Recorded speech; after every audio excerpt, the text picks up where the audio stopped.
Donc, chez Soleneos, on mène des recherches et des expertises pour qualifier et quantifier l'influence de l'aménagement urbain sur le climat, sur l'effet d'îlot de chaleur urbain et sur le confort thermique et donc les consommations d'énergie dans le bâtiment en termes de climatisation. Donc pour cela, on va réaliser un certain nombre de simulations qui permettent de pouvoir retranscrire les phénomènes physiques qui régissent le climat urbain, l'ensoleillement, les transferts de chaleur, le vent, l'effet de la végétation, etc. Donc, le problème, c'est que ces simulations numériques sont relativement lourdes à mettre en œuvre en termes de temps de calcul. Donc, le projet que l'on propose et que l'on a mené ces derniers temps est de pouvoir accélérer les processus calculatoires de ces outils de simulation numérique du climat urbain, de manière à pouvoir aller beaucoup plus vite dans leur réalisation et de pouvoir ensuite faire un certain nombre de simplifications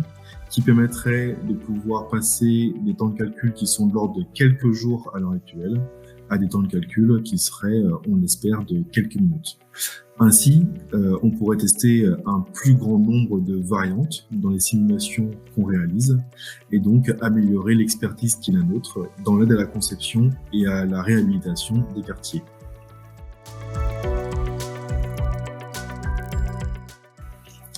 Donc, les simulations qu'on réalise, comme je l'ai dit, permettent de pouvoir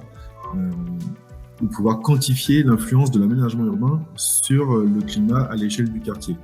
Donc, la problématique générale, c'est celle de l'îlot de chaleur urbain. Il fait toujours plus chaud en ville qu'à la campagne. Et dans les circonstances qui sont celles que l'on connaît par rapport au changement climatique, les canicules vont être à l'avenir plus longues, plus fréquentes et plus intenses. Si bien que ces deux phénomènes superposés, les canicules et l'effet d'îlot de chaleur urbain, rendent nos villes qui sont de plus en plus difficiles à vivre du point de vue climatique en période estivale. Donc, on répond aux enjeux du changement climatique via l'adaptation des villes au changement climatique et en faisant en sorte de réduire ces phénomènes d'îlot de chaleur urbain de manière à réussir à conserver des villes qui restent encore agréables à vivre en période de canicule.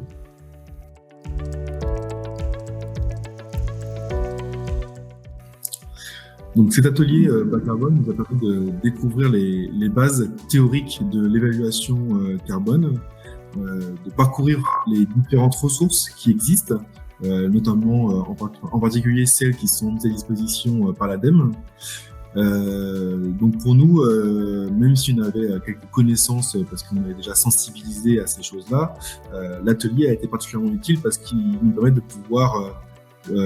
passer à l'action et surtout il nous permettra de pouvoir quantifier l'influence de nos prestations en termes de réduction d'émissions de gaz à effet de serre, de CO2,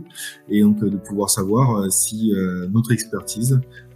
permet de pouvoir réduire notablement les émissions de gaz à effet de serre.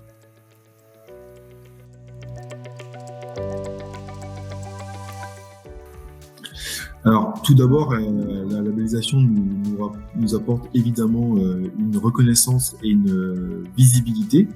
qui sont toutes les deux favorables pour l'entreprise et pour son développement. Mais l'accompagnement qui est réalisé en complément de cette labellisation nous permet